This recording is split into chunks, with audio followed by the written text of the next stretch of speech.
Bienvenidos, bienvenidos. Restructuring America, ALN Español. For those of you who are participating who may not speak Spanish, but do have interest in Spanish-speaking countries. Mike Bornaro, our Director of Communications, is with us, as well as Jorge Mores and Rodolfo Vega. Rodolfo, I'm going to hand it, well, Mike, do you want to have a word in? I would like to thank you, Cecilia, because I don't even speak Spanish, and I could tell that was one of the best presentations we've ever had. So that was incredible. We're doing this in English because the US needs to know what the rest of the world is doing. We need to be embarrassed into taking more action. Sorry, America, but the rest of the world is ahead of us on this, and we need to catch up. We, more than anybody else, need to manage assets better. And so thank you so much for providing that excellent example of why it's important. So many ISO 55001 certifications that ABS has done there, just spectacular. So the people who are here for the English version, have something to look forward to. That part will be in English. And we do want to start in our typical way by thanking our organizational members. So if Nick can do his role. Well, I'll just do this. So thank you to our patron sponsors, especially ABS Quality Evaluations, which is sponsoring this series of talks today. And then our organizational members, which is growing due to the quality of presentations that we have had, just like the one that just occurred. And I've seen the presentations that are coming up. There's more quality coming. So thank you to all of our organizational members, including Strategies Insight, which is Cecilia's company. She did an excellent job facilitating that. And now, Cecilia, if you would, please continue with your excellent job of facilitating, and please link in everybody. I would love to hear from Ed Lima. I know that he might be able to make some comments, but not putting any pressure on anybody. So thank you. Well, very good. Since you asked for Ed's input, Ed, are you with us? And would you like to make comments now before we begin with Jorge's story and presentation? Or am I going to have Rodolfo begin?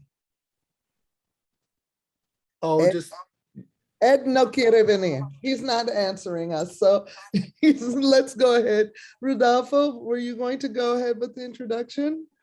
Yes, thanks. Thank you very much and welcome. And that was a great question you had for Carlos in the last hour.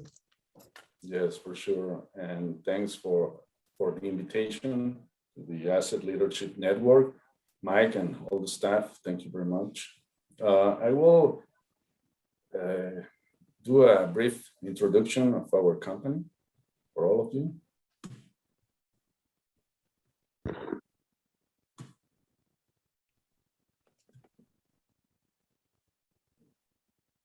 Are you looking at my screen?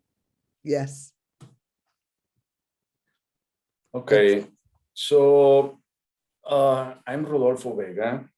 I'm Regional Manager, ABS Quality Evaluations, responsible for Mexico, Central America, and Caribbean region. And I would like to speak very briefly about ABS Quality Evaluations and some insights regarding the ISO 55001 program. ABS Quality Evaluations is an affiliate of ABS Group. ABS Group, as an overall company, provides data-driven risk and reliability services, including technical services to support our clients with in regards to safety, integrity, quality, environmental, and a lot of different aspects of their operations and assets. We're a subsidiary of the American Bureau of Shipping, which is a classification society. Basically, they are responsible to certify vessels, where all this starts up in 1862. And our headquarters is located in Spring, Texas, very near to Houston. We have a lot of different types of services available to our clients, including safety, risk, and compliance solutions, including asset management solutions, technical services, and different types of technical services. We have the management system certification service line that is ABS-QE purpose. And we have this third-party scheme, including business assurance and other type of different solutions to our clients.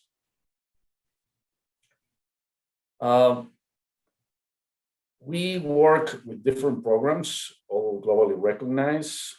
We work with ISO 9001, that is the basic quality standard, but also with specialized quality programs like automotive, aerospace, medical devices, information security. And we also work with energy management, asset management, and responsible care in the chemical industry. Also, we work with social accountability programs worldwide. We are accredited by different accreditation bodies, including Enel for the ISO 55001 program that allows us to issue our certificates to our clients.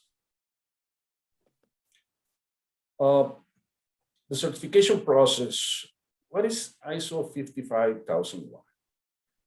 This is internationally recognized standard that specifies requirements to operate an assets management system.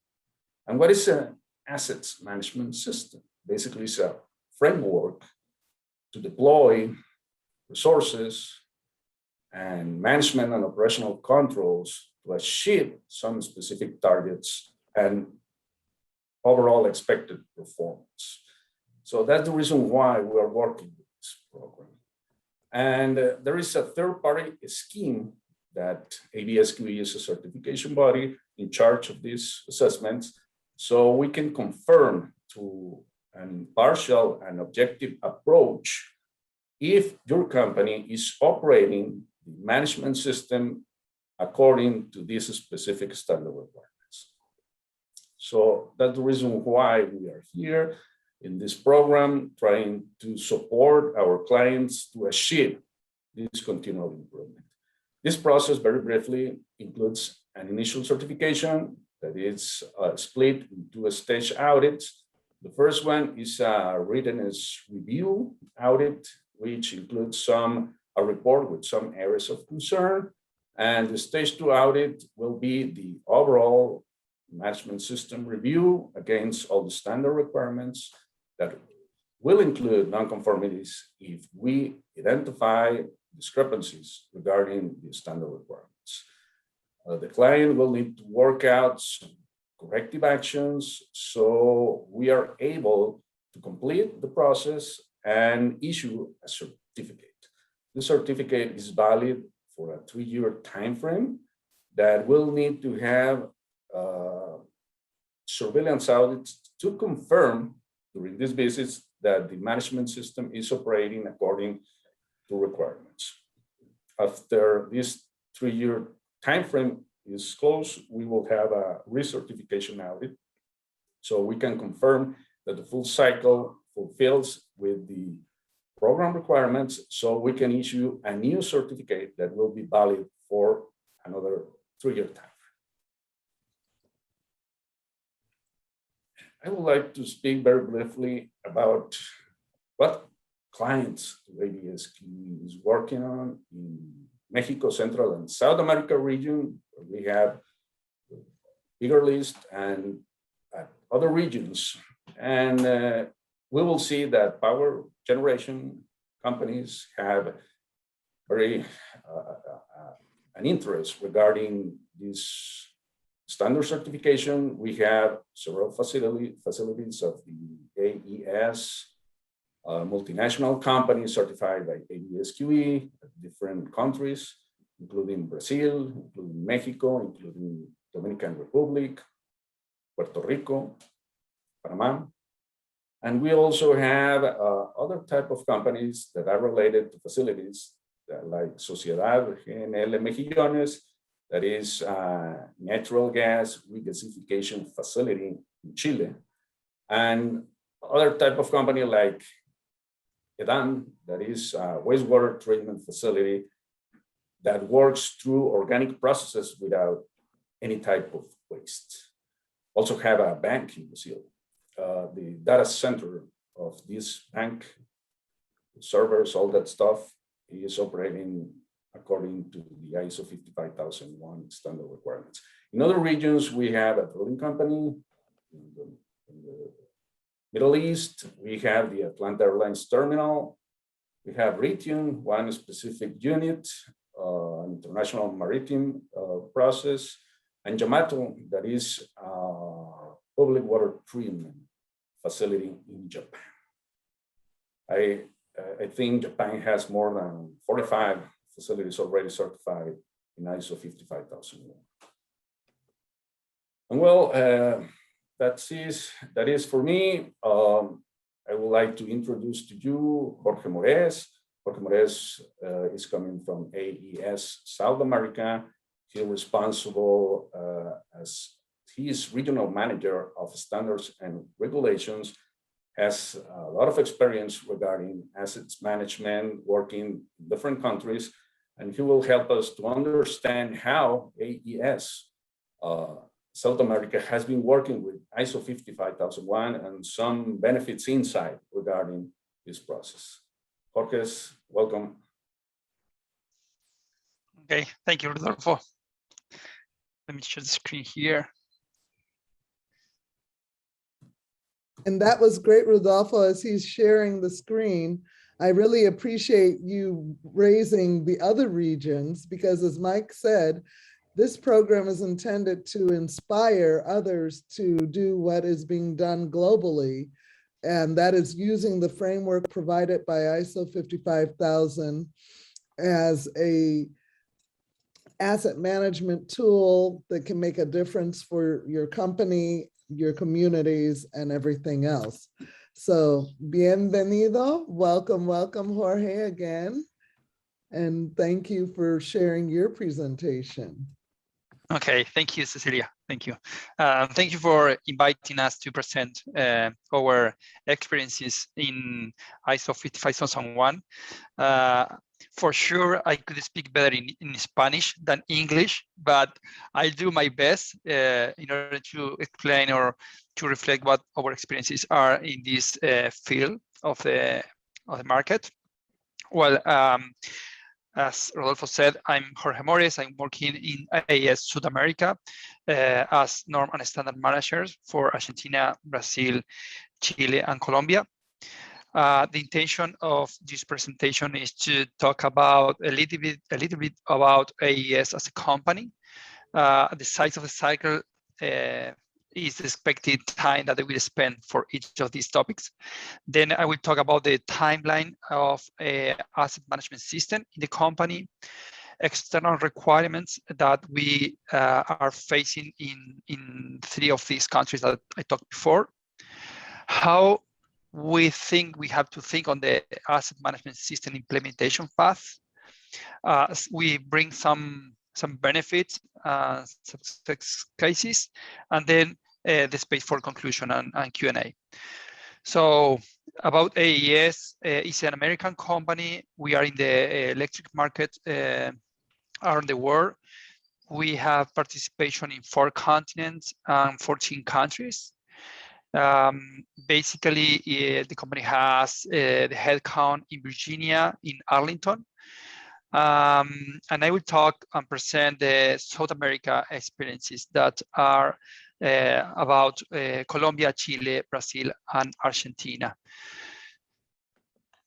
So just briefly, in Argentina, you can see there the locations where we have different power plants.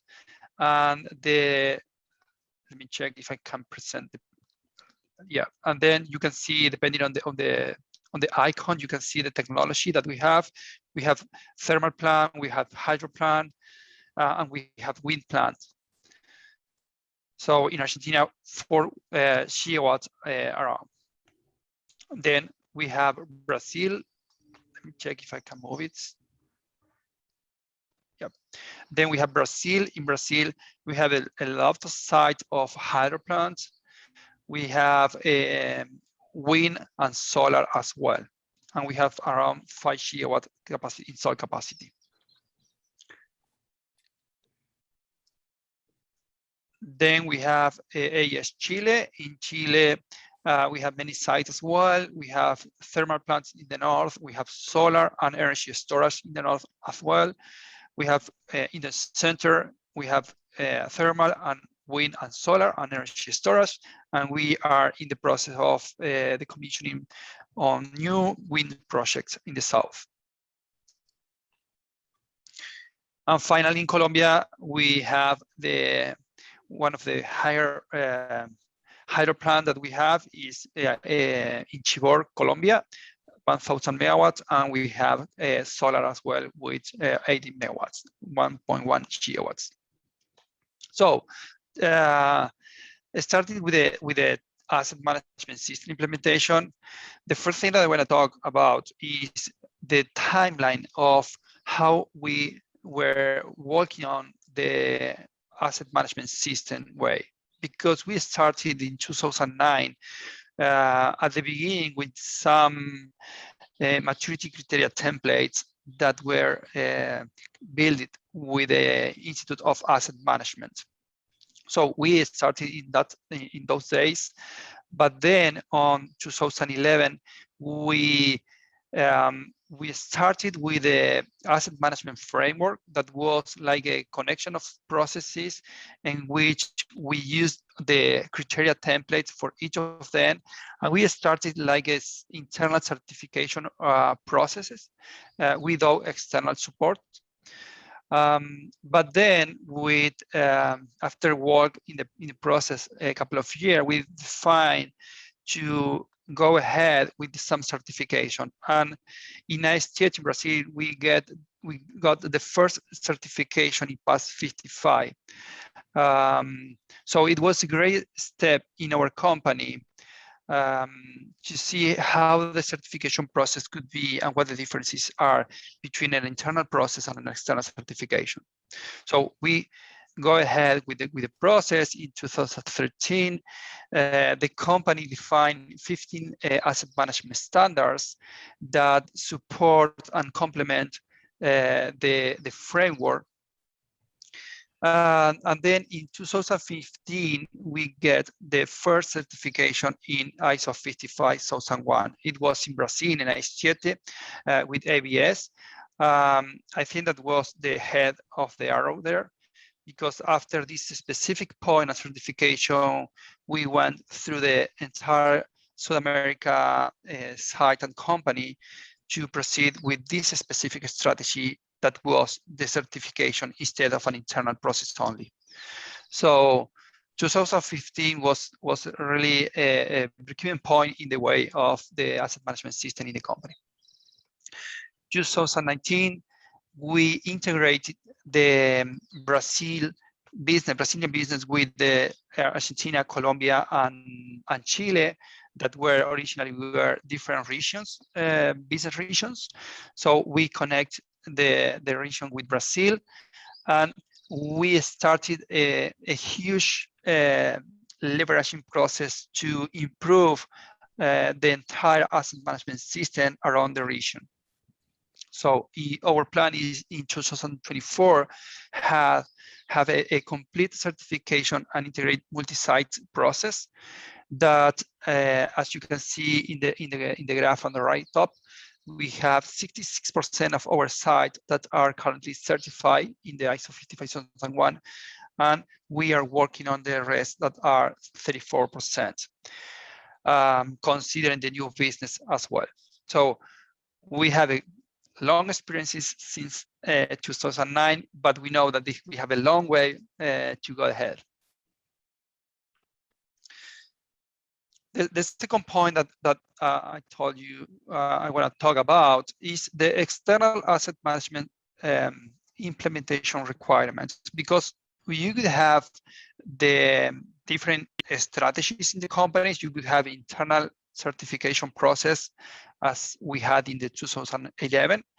You could have like a company strategy in order to go with external certification like ABS, but also we have an external requirement. And this point is so critical, I think, for all of us, because with this simple slide, I want to show you where the market is going, where the countries are going from our perspective. Because we have Brazil, as the Spanish presentation a few minutes ago was presented. They have a strong regulation with where we have to be in compliance with, because other way, if we don't get the performance target that the market is defining, we could suffer so many costs that we have to pay.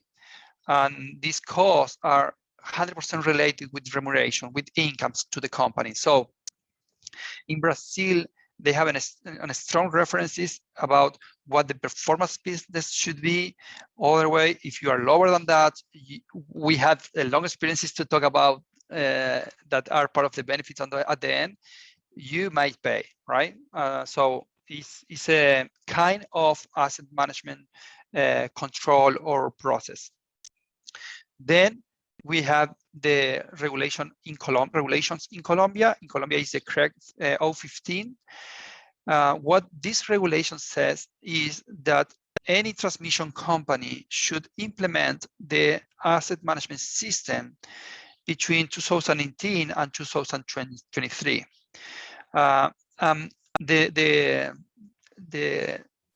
color information or date here is that if you get this certification, after you get the certification, you could have an additional income in some specific part of the system, in the system. So it's only transmission asset, but we know that the market is going in one direction. That is, any company should manage in every day in a better way how we are using our asset and what the performance is and what the availability factor are in them. So Colombia on transmission lines.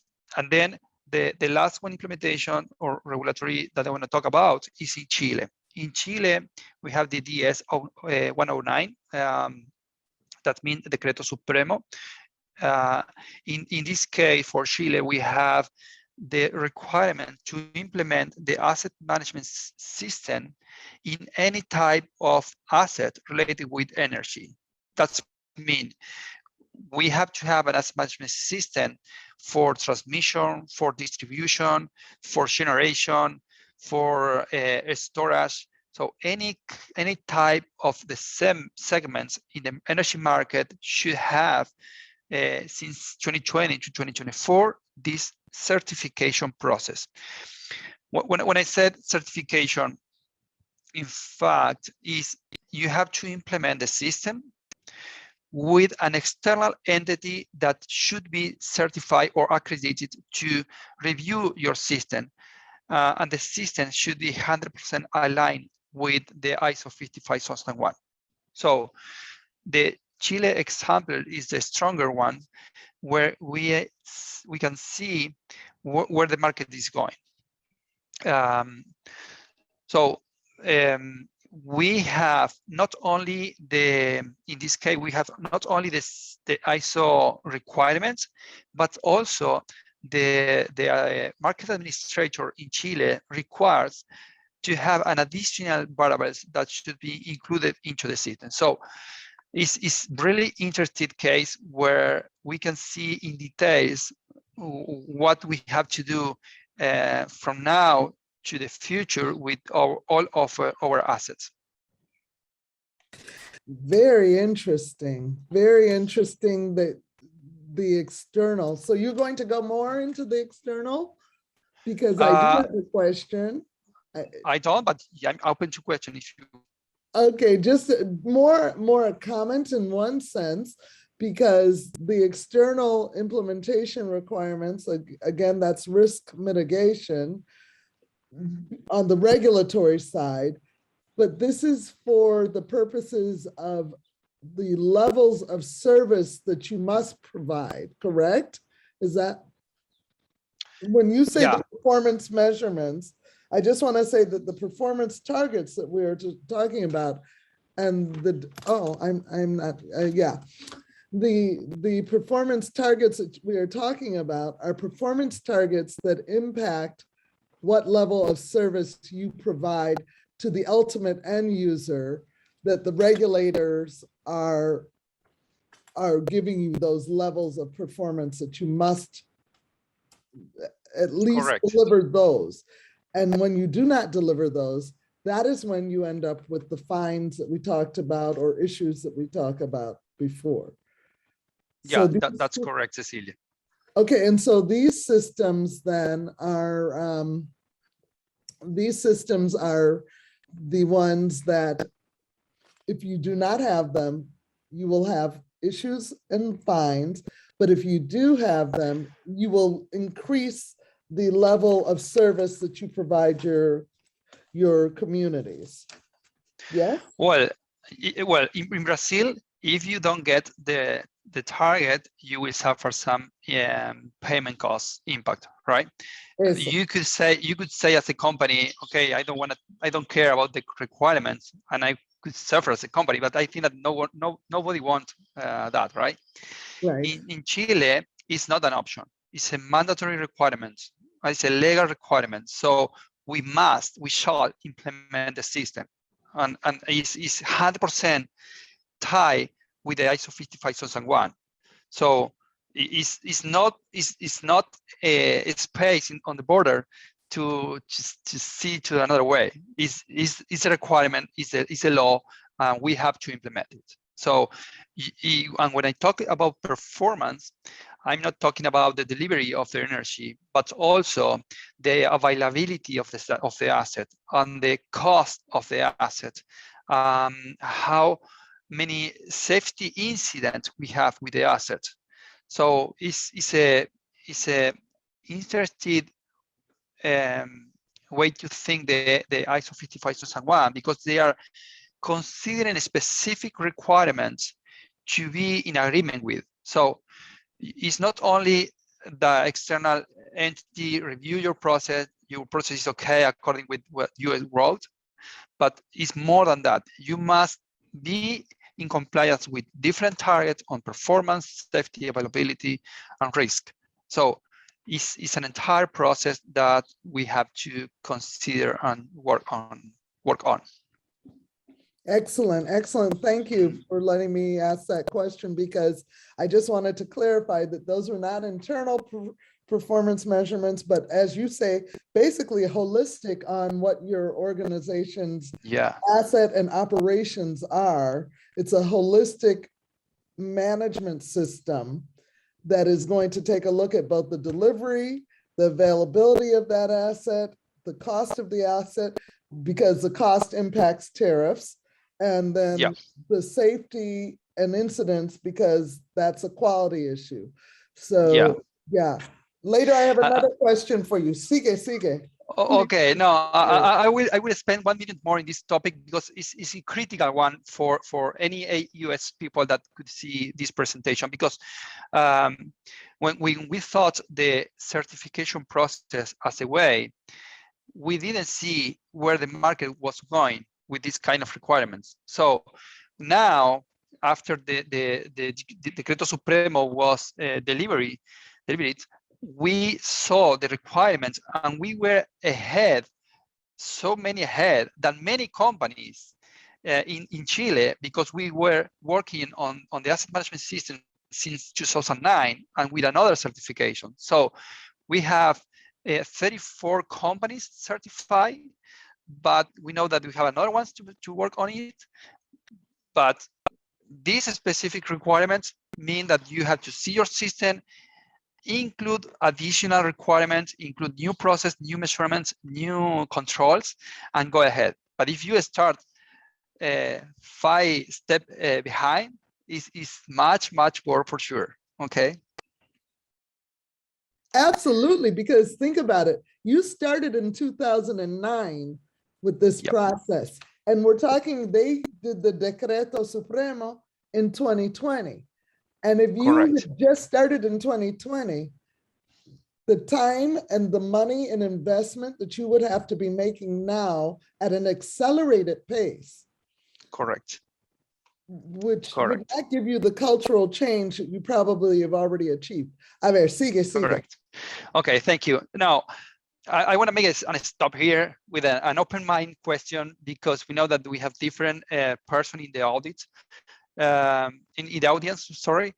But many people, when they talk about the system implementations, they said, okay, what the asset management system is a medium time to fail, or is a medium time to repair only? It's like a software. It's like we could hire 3 consultants and implement the system. That's all. Is a maintenance scope only, or is a site certification? How we have to think the system implementation? What the asset management system is? So it's an easy question, but with different answers and difficult answers. So the next slide, we try to make a summary about what our main thoughts are on this question, or in the answers for this question. Okay. So these are our the cream of the cake for us, because it's basically what we learned. The first thing is that when we think to implement an asset management system, is not something that could start on the base of the company, on the organizational base. Should be top down, as Carlos said in the presentation before. If the decision is not taken by the top of the company, for sure the asset management system will not have a good result, because asset management system certification means that you have to know where the company must go and what do you want to get from the asset. So it's top to down the definition. You must define the strategy. You must define the strategic plan. You must define objectives. You must see what the external requirements are. So this is the beginning of the beginning. If you want to think on how we have to start, take the leadership meeting and say, okay, do we want to have this or not? That's the main question. After defining objectives and priorities to the company, you have to perform a good implementation plan. Previous the assessment, a deeper assessment to know where you are as a company. After many years in the market, in the asset management system, I could tell you that we have really different maturity level from the different sites that we manage. So if you go by the different countries, you could have differences. If you go into the company, into the country, sorry, and you see different sites, you will have difference as well. So the assessment is a critical checkbox that you have to complete in the most professional way as possible. It's not only the system, but it's also any stakeholders and supplier risk analysis. So it's not only the company, it's also the environmental of the company. And the last point here is that it's not the operational and maintenance system. It's not like one consultant and one responsible of asset management responsible that could manage the entire system.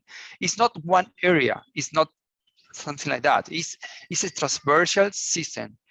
We have to be connected with commercial, with HR, with supply chain, with finance, with fixed asset areas. It's plus the entire operational maintenance and the entire areas that we could have in the plants or in the sites. So it's top down and the entire company. The second big bullet point here is that is a continuous improvement process. It's not a project. We started in 2009. We are in 2021, and we have a long way to walk on, because as I said before, maturity levels are different. And if I see now what we were in some years ago, it was a really different company with a certification as well. But the market is changing, the regulatory requirements are changing, the areas and the strategies are changing, the technology is changing. 5 years ago, we didn't think on the machine learning and artificial intelligence processes. So it's a continuous improvement process. It's not just the certification and that's all. The second point is when you have, like us, different sites and you start to integrate all the certification system, you could leverage the portfolio's experiences, because it's like now we are facing the high experiences of Brazil and the long way that they did.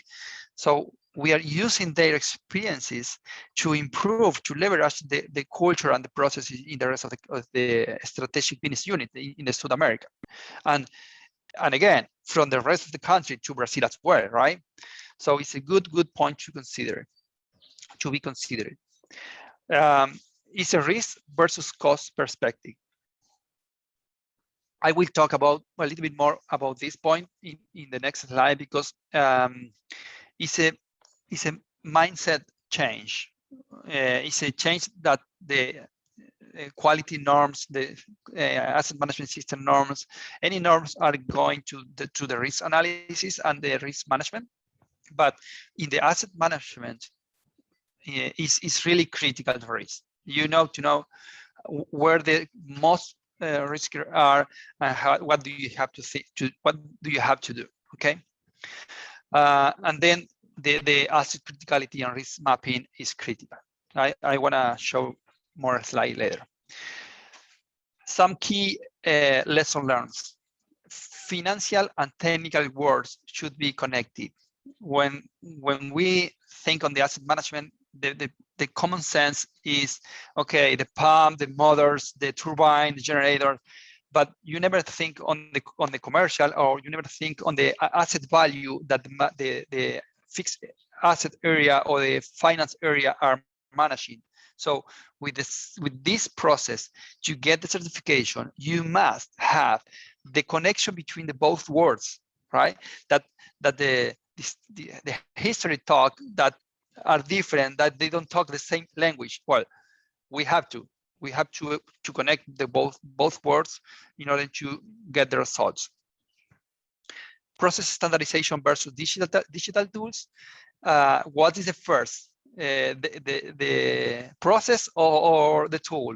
It's a good discussion to have. I don't want to spend 10 hours talking about that, but it's so critical to define processes, to define what do we want to have, what the inputs and the outputs of the process are, and then identify what the better tools are to be connected with the process, or to systematize or digitalize the process.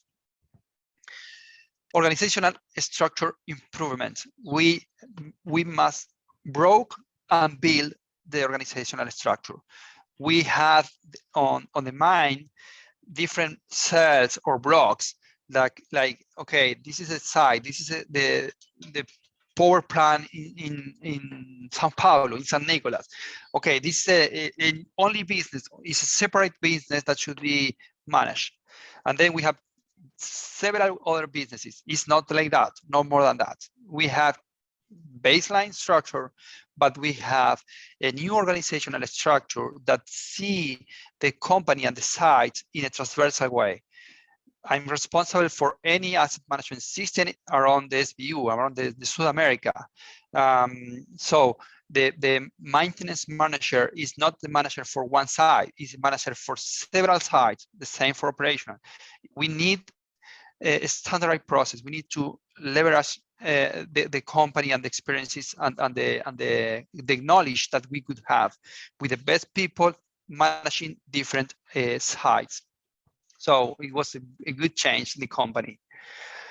Centralized reliability and performance monitoring. This is another topic to discuss.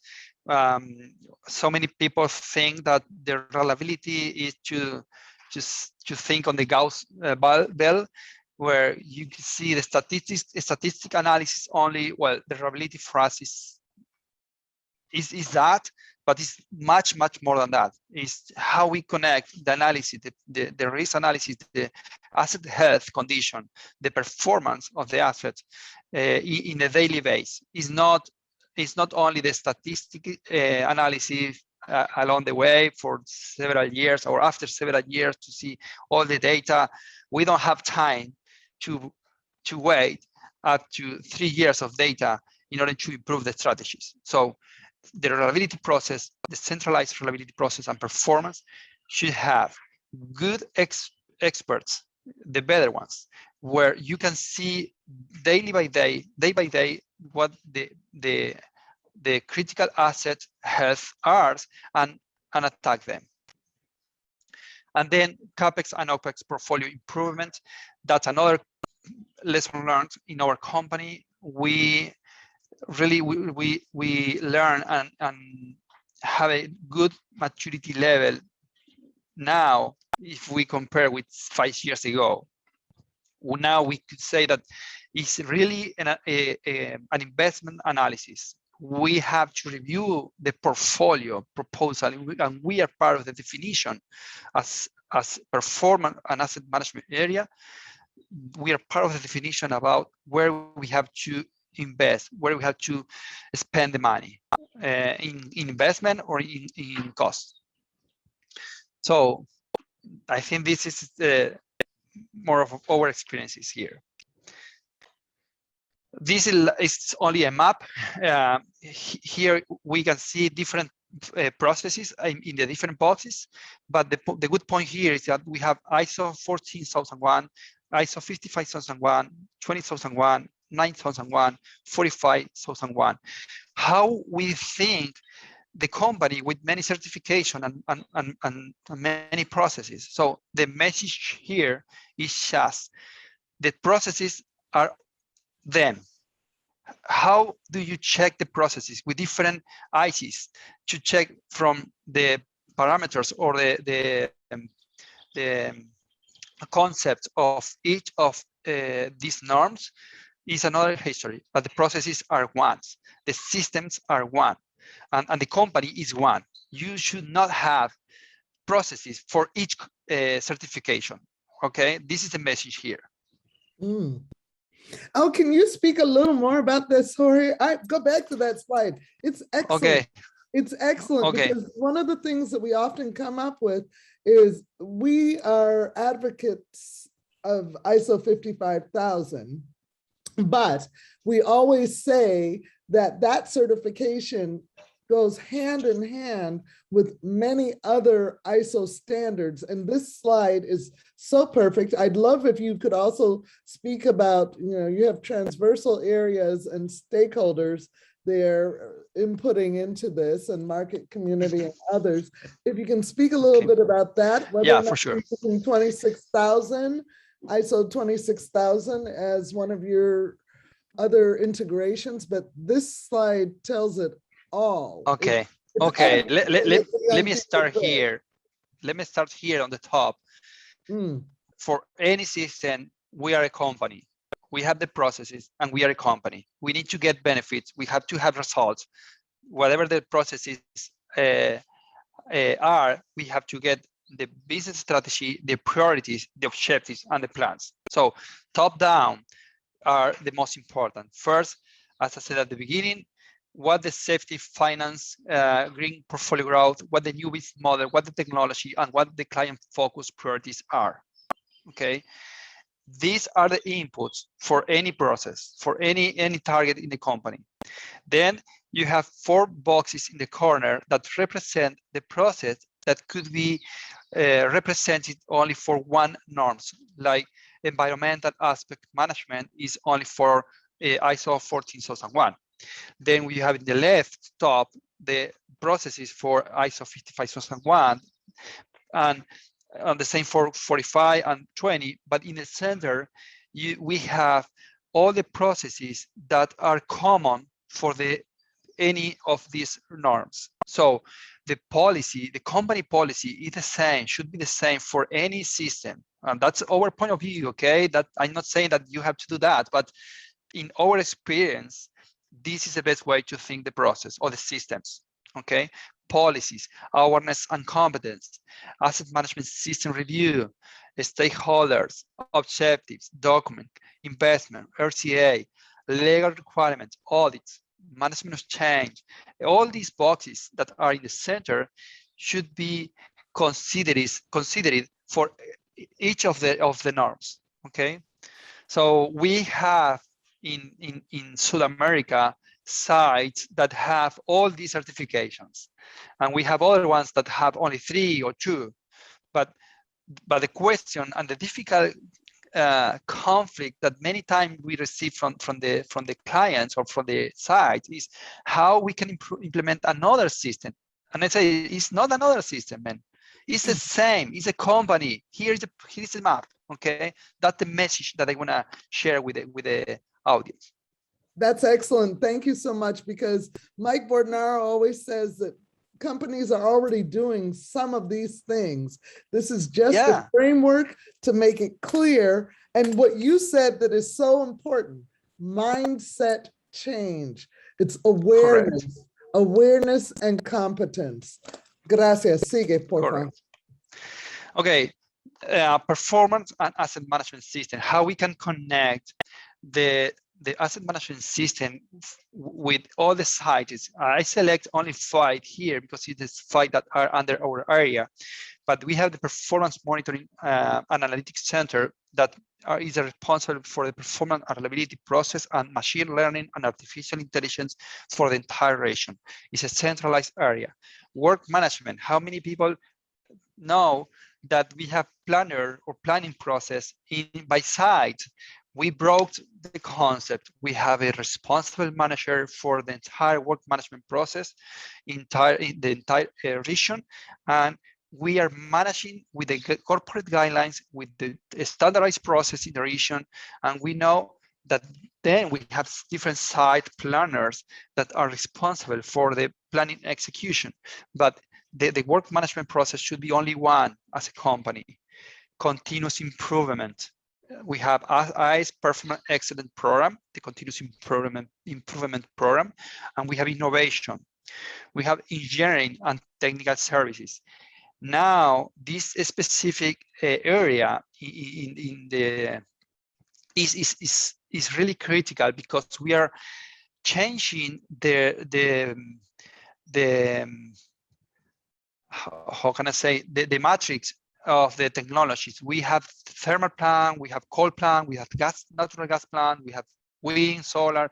Now we are going for green energy considerations or strategy. So this area we will have the best engineering, specialist engineering by a specific knowledge, by turbine, by wind asset, by generators, by transformer, power station, by vibration. So the best of best are in this specific area supporting all the sites. And then, as I said before, norm and standards, that we have the operational performance metric monitoring condition or process, and the ISO 55001. So going to benefits, because we have a few minutes more. We want to separate here the benefit from soft and hard.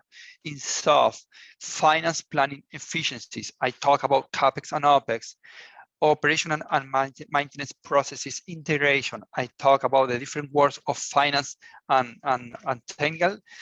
Here, the same, operational and maintenance. Sometimes they talk different language. Should be integrated to improve the result of the company and ensure the certification of the asset management system. Regional experiences leveraging. I talk about this point. Risk management, critical mindset. Information-based decision. We are going in a company transformation in order to use more and more the data that we are generating. So we have a specific area that is helping us to improve how we solve the problem, how we analyze the conditions. So information-based decision is the way where we have to go, and safety improvements. And then we have the hard benefits. Asset operational optimization. I brought some examples here where I can show what the E4 and the EF benefits improvements are. E4 equivalent force outage rate and equivalent availability factor. So the failures and availability are two key metrics that we are considering as a hard benefit, because both are 100% related with the variable margin of the company. Maintenance strategy optimization, how many, and the cost reduction, how many times we spend time in assets that are not critical. And when we implement different improvement processes to improve the strategy, generally we analyze and we implement 10 actions more than we had in the previous path. So maintenance strategy optimization is critical to show how this is changing, okay? And the cost reduction is linked with that. Benefit. This is just a map of this 2021 benefit that we are reporting, or we reported last month. We have the performance process, we have the asset health deviation, preliminary analysis, recommendation, expert support. We are using ETA Pro as a tool to performance and condition monitoring, and we are attacking or analyzing different conditions to have an action before the failure occur. So this case, $3.75 million. Reliability process, as I said before, is not a statistic analysis only, it's a day-by-day bad actor prioritization. We have a map. The tool here is a APM. In the past was Meridium. We are monitoring the bad actor. We prioritize. We analyze. We define new strategies. Operational maintenance. 2.28. And advanced analytics and artificial intelligence process. As I said a few minutes ago, we are using SAS as a tool. We are using the data to identify opportunity and issues conditions, to think in another way, to analyze a better monitoring condition, to take decision when we have to clean the solar panels, when we have to clean the condenser in the turbine, when we have everything with the data. So in this case, we have two examples: the hydro plant in Brazil and the wind plant in Brazil. The hydro plant, we can see the EFOF reduction 89% since 2009 and 2019. 1.24, 0.14, the EFOF reduction. It was what we talk about, the benefit about the regulatory of Brazil. If you are not in the target, you must pay, or you will not receive income. So this situation was critical in 2009, much better in 2019.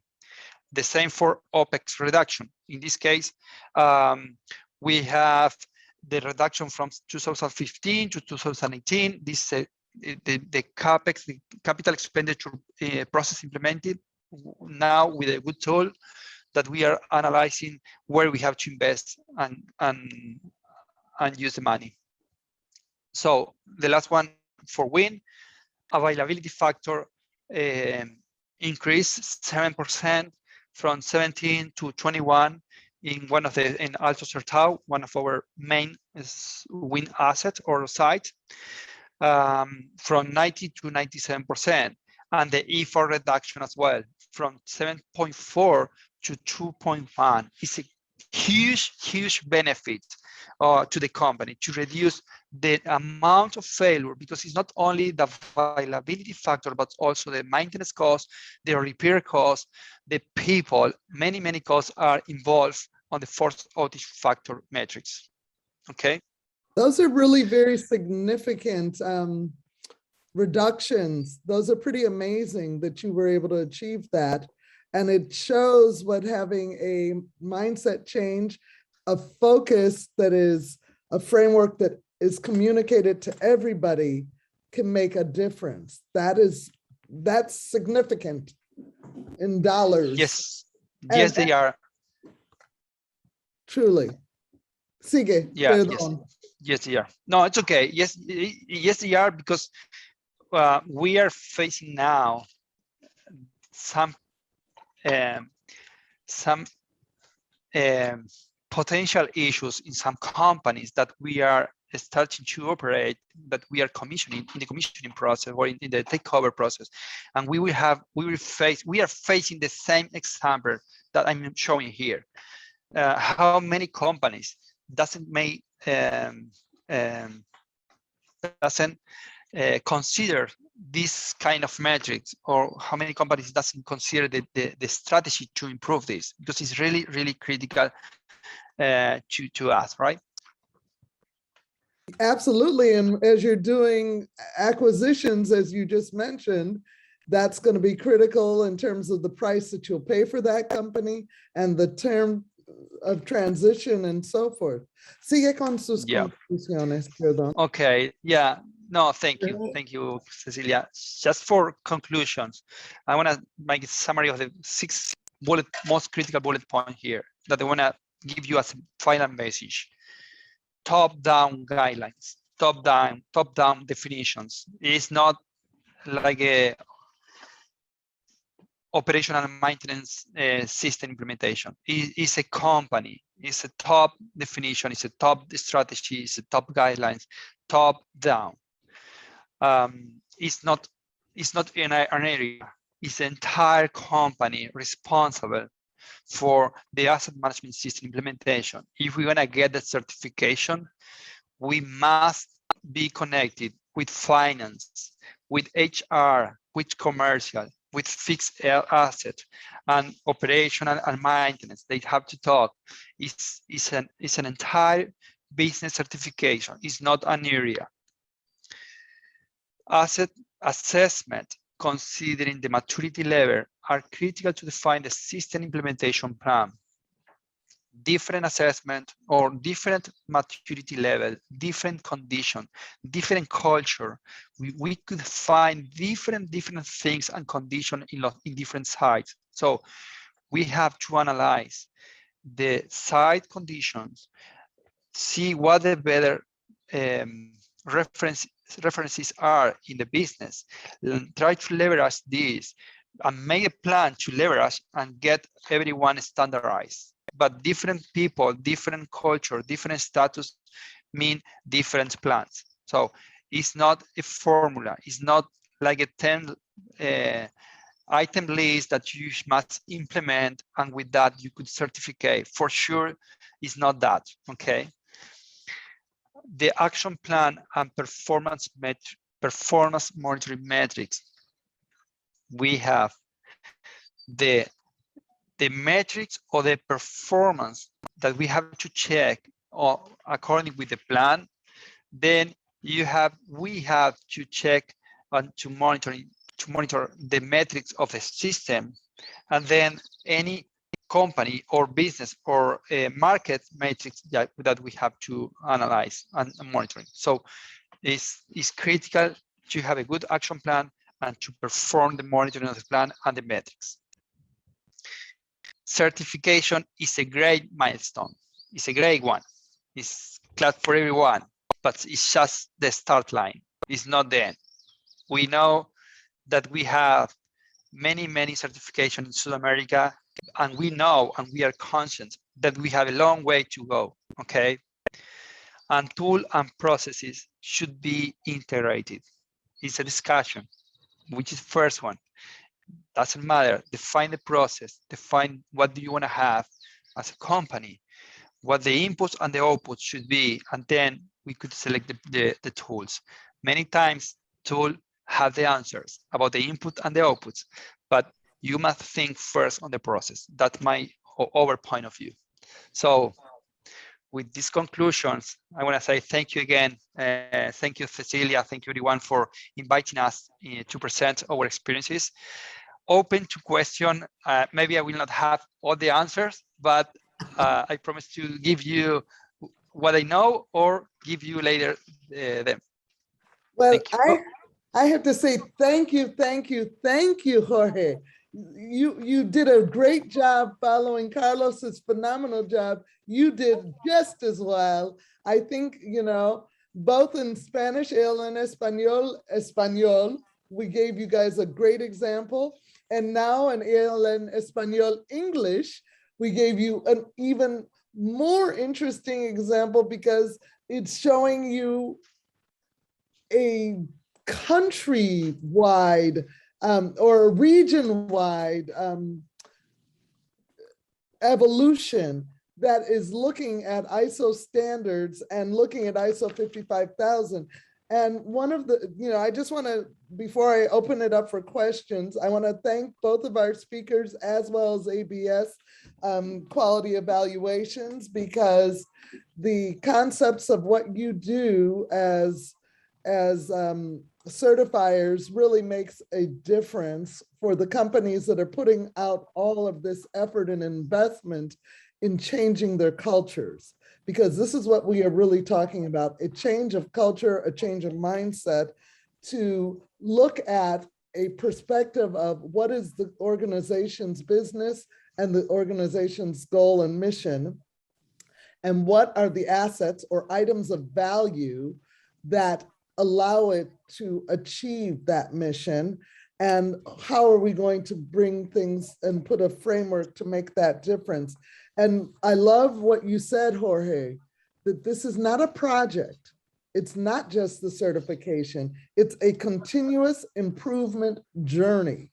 It's taking where you are today and putting you where you want to go. And so one of the things I want to throw out, the first question came from Jack Kelly. Cecilia? Oh, wait, we're supposed to say thank you to our participants because we've gone over time. Go ahead, Miguel. So yes, Jorge, can you stop sharing your screen? Sure. Yeah. And I want to say thank you to Cecilia for doing such a great job facilitating. But first, I want to thank our patron sponsors. And Cecilia said specifically ABS Quality Evaluations. This has been probably the best 2 hours of programming that we've had at this event. The presentations from both of the owners and actually from ABS Quality Evaluations were spectacular. Jack Kelly commented that the explanation about the certification process was the best he's ever seen. So thank you very much. And also our growing number of organizational members, which Strategies Insight is an organizational member. So thank you, Cecilia. Okay, so that is the official part. Everyone is sticking around. This has been phenomenal. We're going to have the conversation continue. And Carlos, I hope you feel able to contribute somewhat. And Cecilia, please carry on. This is phenomenal. Thank you. Well, the first question I want to give is from Jack Kelly, one of our ALN board members, who thanked everybody for their excellent presentations. And the question he had was to you, Jorge, which was, do you have any insights into what caused the governments of Colombia and Chile to pass laws requiring asset management systems? And was ISO 55000 specified as the asset management system that was required? I believe it was in the case of Chile, right? In the Decreto Supremo. Jorge, por favor. Yeah, correct. Well, the insight, I'm not in-person person. I'm not a governmental person, but I know the system, I know the norms, I know the ISO 50001. So I think after we know the details and the focus or the concept of these specific norms, everyone should be thinking to implement the norms and to certify if it's possible, because it's a business perspective, it's a risk analysis, it's a result. So what I think the market administrators are thinking first is to think in the transmission lines, because if we have failures there, we could affect a good amount of people. So no one want to have a failure of the system. So when you have this certification process, you must check what the asset condition are, what the asset health are, what the better maintenance strategies are. So it's not like a document process. It's something that you have to check and improve, and technical people that is implementing these norms know what do we have to do. So specifically in Chile, they are asking not only for our availability factors metrics, but also for their specific metrics. So it's really spectacular how they are thinking that implementing this norm, we could improve not only the business, but also the system safety or security. Safety, security, right? So it's something that you have to analyze risk, action, benefits, and results. That's my thought on that. And what has been the response of industry to these laws and these new requirements? I mean, was there a lot of, well, in Latin America, I think typically when laws come, they will be followed. Oh, yeah. Well, as I said before, it's a norm, it's a regulatory requirement. We can't say no, right? But if you ask me about how the market is reacting with this kind of requirement, I can say that depending on the asset management system experiences, some companies are 100% agree with the requirements, and some others are in doubt and start to hire some consultant to understand where these specific requirements are going. So we know that in South America or Latin America, we have a higher certification amount than another part of the globe, but many companies didn't start to implement this norm. So it's something that is relatively new, right, because it was in 2014, if I don't remember wrong, but it's a new norm, and so many companies change other certifications that they had, like quality, to have this specific one, because it's another view, it's another concept, it's a more holistic certification, it's a more holistic system that push you to improve process and result. So that's basically what I'm seeing, at least. I appreciate that, Jorge. I love that you said that it's a holistic process. I believe in doing things that are holistic and inclusive, and your presentation showed that that's what you did at AES. Carlos, I know that English is not your first language, pero si tú quieres hablar en español y contestar la pregunta en español, yo puedo traducir lo que dice. O tú puedes decirlo en inglés, porque yo creo que tu inglés es mejor que mi español a veces.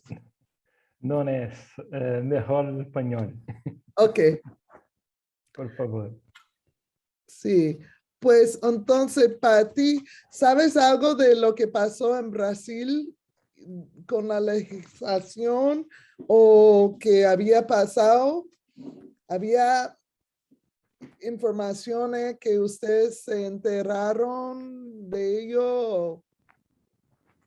La legislación asociada a 55 milhões, algo do tipo, ou algum regulador? A Bueno, pues legislación, la que está, bueno, lo que él habla, the REN 409-2010. Ese no, este es electricidad, ¿sí o no? sí. Entonces para ti no cuenta o cuenta. ¿Te afecta esa regulación en Brasil? Sí. La regulación se mantém implementando normas constantes para que dos pontos de vista, né? Ponto de qualidade técnica de distribuição. Então, a regulação, o órgão regulador mantém normas específicas especificamente também para empresas distribuidoras, manter a qualidade de distribuição e, ao mesmo tempo, normas específicas para o controle do ativo. Padronizações como o manual de contabilidade do setor elétrico, por exemplo, é um manual que se mantém a padronização e o controle dos ativos, o cadastro adequado dos ativos. Então, há normas específicas regulatórias que interagem com a objetividade do ativo técnico elétrico e o olhar regulatório. Então, se mantém atualizados através de fóruns e especificações. Okay, so there are norms in Brazil then for you that deal with both the issue of registration of the equipment and also having an eye to the, ay, se me olvidé lo que dijiste. The eye to, El registro de las normas, ¿listo?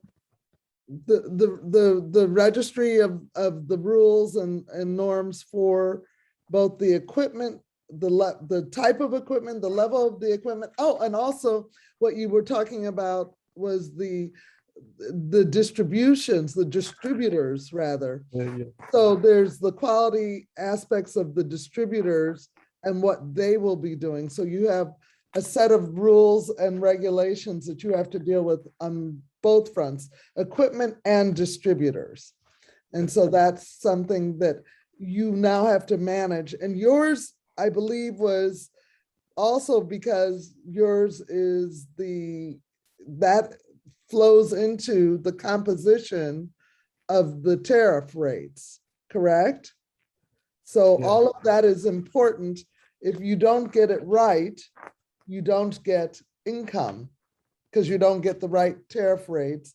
And the government is balancing the issues of low tariff rates for provision to end users, but you need to get the correct tariff rates for being able to maintain the assets that you have, acquire new assets, and maintain and operate the distribution system through the distributors. So it's critical for you also to have this kind of a format and framework. Yes? Sim, yes. Da regulação pela distribuição é um pouco mais detalhada. É necessário que todo registro do ativo em campo, em operação, esteja exatamente contabilizado com os meios contábeis. As normas do órgão regulador ditam que se não haver uma conciliação, uma identidade de um ativo em campo e contábil, não há um reconhecimento de inversões. Não há.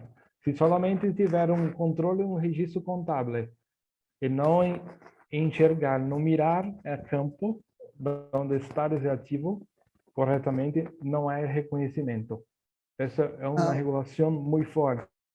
Por isso, o controle das distribuidoras em Brasil tem que ser muito detalhado, muito específico, para que se consiga o retorno dos investimentos. Okay. Há essa comparação. So that's a hard one to translate all that he just said, but what he was really saying, and let me boil it down to what you were saying, is that it's a very detailed situation in terms of being very specific and detailed on the assets that are out there in the field. What's happening? The assets that are out there in the field, you have to have a very clear cut, detailed registration of them, understanding of them, because if you do not have them aligned with the accounting for them, then you don't have any way of doing any kind of future investment because you are missing information about what's in the field. Is that a fair way of saying what you were saying, Carlos, and covering it?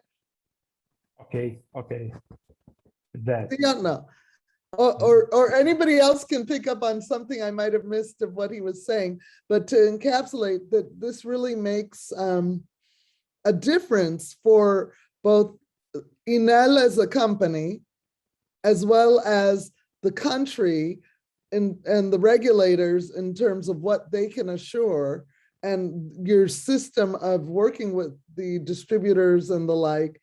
It makes it a little bit clearer for people, just like when you were saying, Jorge, working with a framework like ISO 55000 gives you clarity of communication that everybody understands what needs to be done, what the goals are, and what their roles are.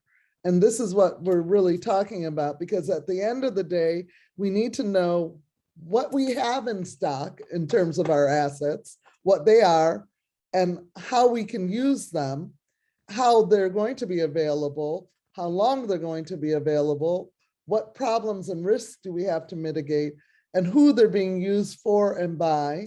And all of these things have to be brought together, and they have to be done in a way that everybody takes asset management as their job, not just the asset manager. It's the whole company. So I don't know if there are other questions or if anybody else. Rodolfo, do you have a question or a comment? You look like you were about to say something, so please. I have a comment. Question. Congratulations, Jorge. Very comprehensive and well-structured. I don't know if you could give us, you give us a lot of information, but I don't know if you have a good example of a risk mitigation or risk reduction measure that came up during any of your strategic planning processes. I don't know if you have a good example that could show or highlight how important it is to make this context analysis, to take into account stakeholders, to take into account regulations. Yeah, of course. Can I share again the presentation, because I have some annexes that maybe could help. Go ahead. Please go ahead. Okay, kindly let me know when you can see it. We can see it. Okay, perfect. Answering your question, Rodolfo, the first thing is I'm happy to show what the criticality analysis mapping results generally are. In this case, is one specific plan that we finalized analysis. In this case, you can see that 57% of the assets are very low criticality. So when you use, when you have a good risk metrics or a good risk matrix where you could define what the business risks are, You can see what the failures modes are, what the effect of failures are, and where in the map of the risk and the criticality are each of the assets.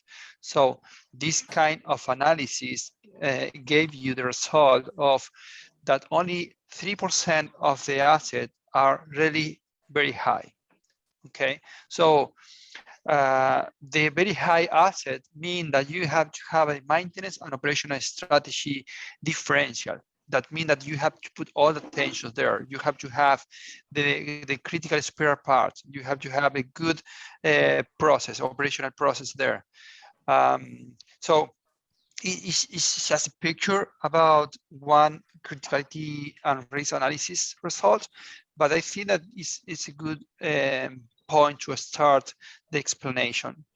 And here we have another example. For example, we have here the lubrication system failure in one of the assets in the generator, where we have a failure mode that was French release. So we have the events. We analyze with the tool, in this case with APM, and then we redefine the strategy of this asset. We define again the asset, the failure modes, with monitoring, without monitoring, the outage that was planned in 5 years, and then according with. Sorry. Jorge, you went mute. You hear me? Now we can hear you. Okay, perfect. So after defining the strategy into the tool, we could define some policies, like you can see here on yellow, where with different inputs, signal inputs, or OBDC signals, you could analyze what the asset health condition is. So without a strategy, with a policy, monitoring policy, with this, we could have a monitoring bad actors map, where you could find what the worst assets are, and take decisions in a daily basis about where we have to use the operational and maintenance resources. So in this specific case, we avoided some failures. That means $6.8 million per year. That was around 2% of the effort. So these are only examples, but again, as a summary, starting with the risk analysis, with a good risk matrix definition, risk analysis, the result, define the strategies on the most critical ones, and then according with the failures or with the events and the strategies, redefine policies, monitoring policies, and the performance monitoring condition. So I don't know if I'm answering right, Rodolfo, but hopefully. Yes, thanks, Jorge. Thanks. Very good example. That was not only a good answer, that was a very specific answer, showing how you went through the process. So thank you for that. Boy, I have to say, I don't know if we have any other questions, but I have to tell you, it was a privilege for me to be here with all of you guys, because boy, did I learn a lot. And not only did I learn a lot, I am inspired by seeing what, for me, I am an ISO 55001 certified professional, and I'm relatively new to this world in one sense of ISO 55000 compared to the journey that you all have had, Carlos and Jorge, as well as Rodolfo and Sergio, in terms of what work you've done. But this just shows both the issue of what a difference taking a framework like the ISO 55000 standard for asset management and utilizing it to change your corporate culture, to answer and mitigate risk of regulatory issues, to manage and enhance your brand and your company's reputation and the goodwill of the organization. It's an incredible presentation on both the ALN Español case that we heard earlier from Carlos Albarici from Enel and from Jorge Mores de AES. Thank you both for that specific presentation, those specific presentations. And Sergio and Rodolfo. Rodolfo has great questions too. He goes right to the heart of things. Thank you for those questions, but thank you mostly for the work you're doing at ABS Quality Evaluations in bringing the certifications to life for these companies and making a difference. This is important stuff. We will be talking more in the future. I hope you guys will join us when we do other ALN Español programs in Spanish. They will typically be in Spanish, but when I'm hosting, I can always try and translate for those of you who don't speak Spanish, or if you want to ask questions, I can do that offline with you. And we can always welcome we will always welcome your ideas, your questions, and your participation with ALN Español. Asset Leadership Network, thank you, Miguel. I always call Mike Bordenaro Miguel. He's Italian, but he and I have been colleagues and work friends from 1995. His name has always been for me, Miguel. People always think he's the Hispanic, not me. I wonder why. But thank you, Miguel, for having set this up. This was an excellent program in my mind. This was spectacular, Cecilia. You did. Thank you, because you did a great job. And yes, Jorge, Carlos, Rodolfo, and Sergio, we are going to be communicating with you. You have so much to share, and if you're willing to, we will provide a platform for you to share this very important information. Thank you. It's very important. Thank you guys all. I think that we can let them go because it's 5:30 in Brazil and time for something else to do. We do ALN Español at a cocktail hour. We have a happy hour. So next time we get together, we will still be relaxed. We'll get all the wonderful content, but we'll have a little toast of something. So gracias a todos. Obrigada. Obrigada, Carlos, por todo. Nick, thank you for sending us off, and everyone have a wonderful rest of your day.